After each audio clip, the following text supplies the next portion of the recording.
Hi, my name is natekokernot. Welcome to my channel. I'm in the middle of a series about perception. Now I have to say again that these videos will stand together with more strength than they do apart. I've been breaking up what could have been a long video that would take more than an hour to watch into little segments in order to honor a basic fact about our times, which is that we all have very small attention spans, and I'm definitely including myself in this assessment. Today, I want to walk you through a thought experiment. We can say, for the sake of the argument, that it's a hypothetical situation I'm describing here today. Say we lived in a realm in which two things were true simultaneously. By true, I mean objectively true, as in the kind of truth that doesn't care whether we believe it or not, because it's just true regardless. So in the realm of this thought experiment, there are at least the following two things that are true. The first thing is that the people here see what they believe.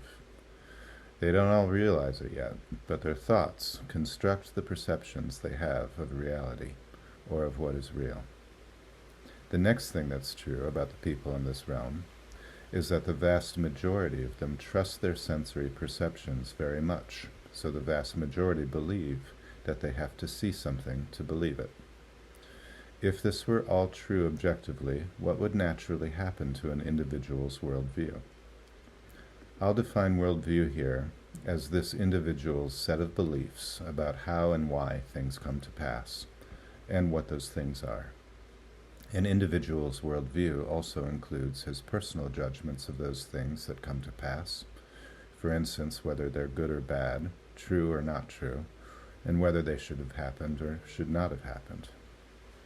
Next, let's consider the unavoidable fact that we have emotions. Our emotions, as I've said before, are much more based on our sense of being safe, or the lack of that sense of safety, than anything else. I'm suggesting that if an individual has a really strong or rigid worldview, that he feels more confident in his predictions about what he can expect to see as he travels into the uncertain future, and this gives him a sense of emotional safety. If we believe that we have to see it to believe it, but at the same time there is an absolute truth about perception, that really we see what we already believe, then logically this individual will see things because he believes them, and his belief in what he believes, or his worldview, will gradually get stronger and stronger, because of the fact that he sees what he already believes, and the added fact that he believes he has to see it to believe it. He will see more of what he believes, because he sees what he believes and because he believes what he believes. Furthermore, he believes more strongly every day that his beliefs are correct because he's seeing them confirmed everywhere he looks. This is how the observer effect, which I described in the video on the double slit experiment, naturally evolves into the phenomena known as confirmation bias. We keep seeing what we already believe, and thus believe in it more strongly. This naturally morphs into another psychological phenomena that we have all experienced, the snowball effect, a naturally occurring phenomena that is hidden within the observer effect and confirmation bias. It explains why our worldview is getting more and more fixed. Add to the recipe the echochamber, which happens when we surround ourselves with like-minded people who happen to share our beliefs, and we can explain the snowball effect turning into an increasingly massive ball of snow. There's three more variables that I still have to introduce into this model, so be patient with me, if you would. This fact about emotions being designed to gauge our safety explains both why this individual might only want to talk with people who agree with him, or why he wants to live in the bubble of his own echo chamber. It also explains why the snowball effect is growing and growing if he only talks to those with whom he agrees.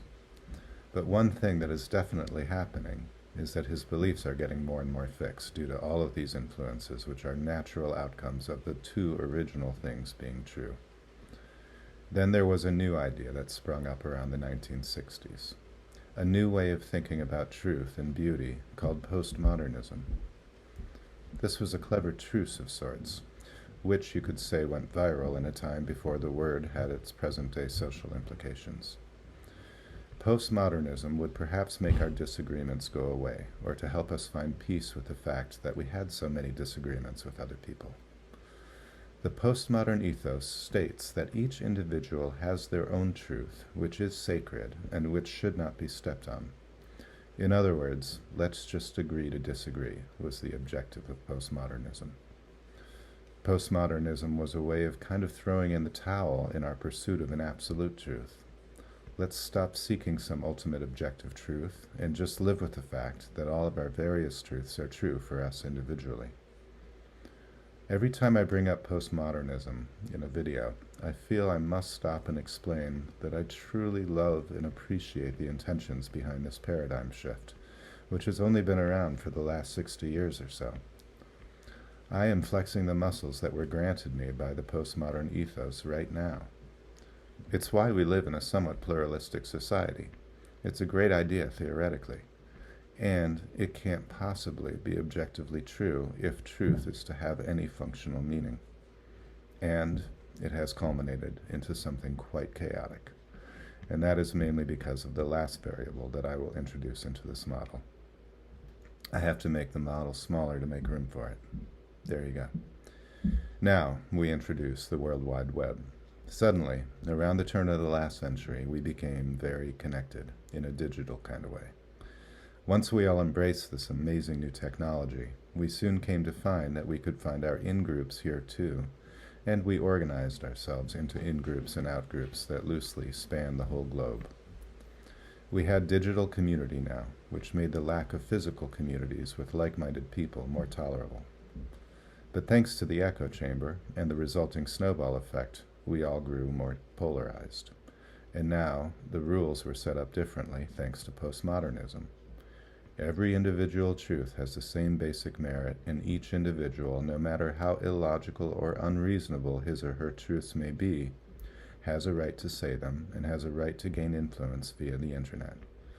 So what I'm saying here today is that due to the influence of all of these forces combined, it is easy to explain why most of our heads are spinning these days as to what is actually true.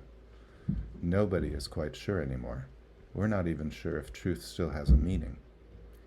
I'm in the camp, due to my allegiance to A Course in Miracles, that only the truth is true, and everything that is not true is false.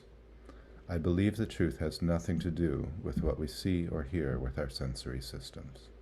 The truth is a larger thing outside of this whole model that I've made.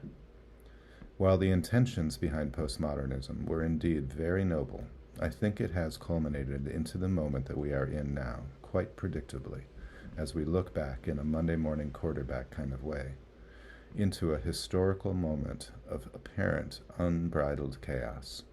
No one planned it. I'm not a conspiracy theorist. This was nobody's fault.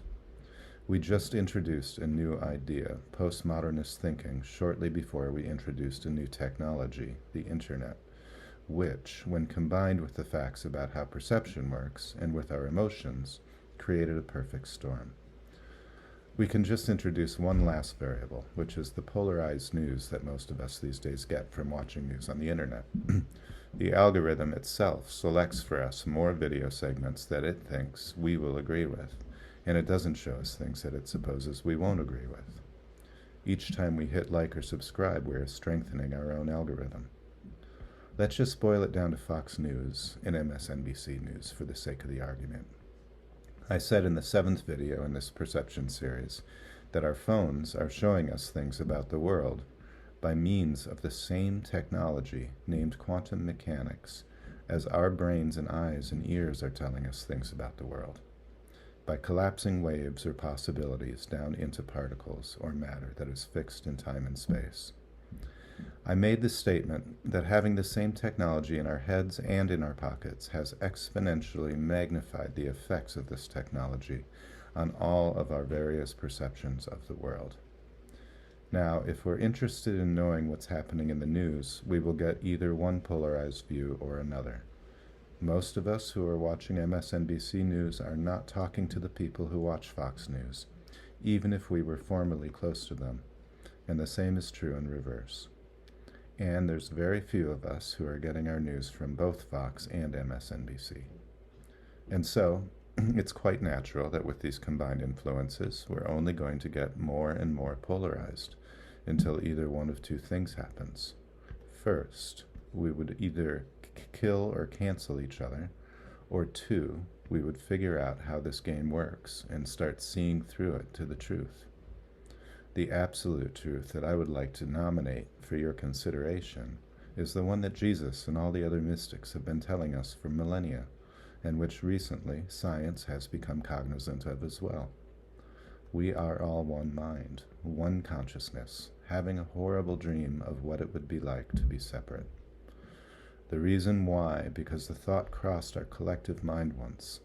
I wonder what it would be like to be separate, to go it alone, to have my own separate agenda.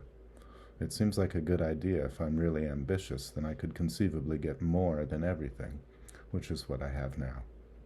This is essentially the story of the prodigal son, which is one of the parables that Jesus used in his time to teach the truth of God's unconditional, loving stance towards all of us. So, as you have probably guessed by now, this thought experiment isn't a hypothetical, but rather it's what we're dealing with today. I'm suggesting that we might want to give more of our attention to all the scientific research which is pointing at the idea that we see things because we believe them, and then we will gradually let go of our clinging to our separate truths as a life raft, because that life raft isn't saving anyone anymore. It's sinking us into a more and more polarized state of conflict, which can only increase until it implodes. The absolute and objective truth is that love, which is the awareness that we are all one, is true, and only that is true. Any other truth that might be nominated would meet a lot of resistance from one side or another. This truth will and has met resistance from the ego, which insists that we must identify as individuals to find our salvation, but the ego itself isn't true. So, I hope that all made sense to you. If you like the ideas I'm sharing, please hit the like button and subscribe to this channel as well. Thanks to everyone who has already done so, and I will see you next time. Have a wonderful day.